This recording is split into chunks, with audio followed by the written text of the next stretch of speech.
All right, the new movie, The Better Angels, tells the seldom heard story about the childhood of the legendary president, Abraham Lincoln. And here with more on the film is its director, A.J. Edwards. A.J., welcome to the show. Thank you very much. So tell us, what drew you to this film and why was it important for you to tell this story that most have never heard? That's exactly it, what you just said. It's an unknown chapter in Lincoln's life. It's very mysterious and one that he spoke very little of.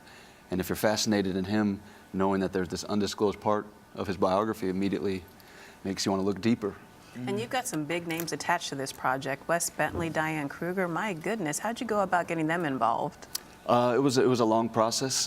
Jason Clarke also in it, who plays Lincoln's father, and Britt Marling, all terrific, and they're what I'm most proud of in the film. Their performances, they all did a brilliant job.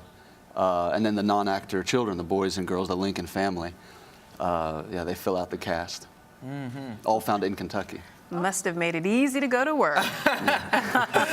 Definitely. Why do you think Lincoln is having such a moment in pop culture? I mean, Steven Spielberg's film, like Lincoln's Chasing Vampires, you've got Killing Lincoln by Bill O'Reilly. What's going on in pop culture that Lincoln is so relevant now? Well, I think he is always relevant. His story is a universal one. It reflects the best in all of us, what we can be and should be, what we should strive for. And so it's timeless in that way, and not only to we in America, but to everyone.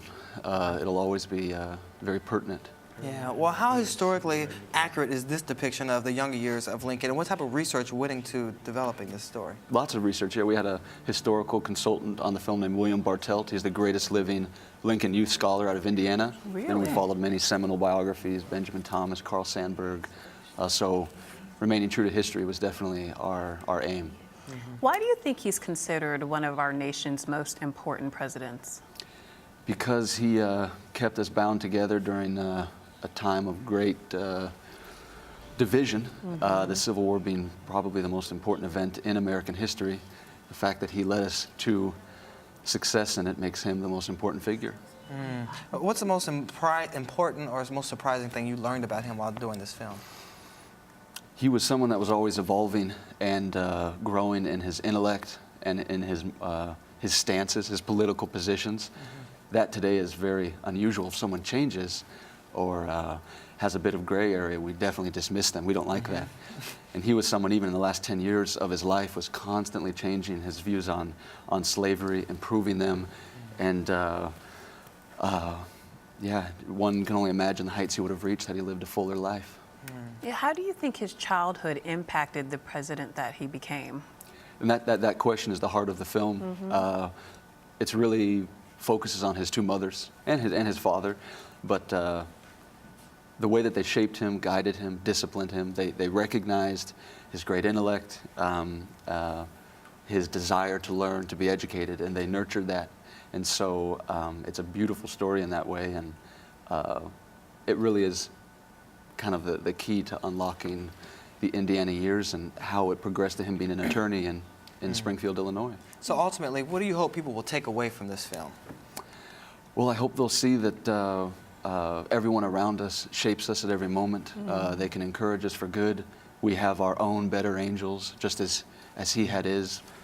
Our fourth grade teacher, our pastor at our school, a local community leader, our parents and siblings, and the great effect we all have on one another, hopefully for good.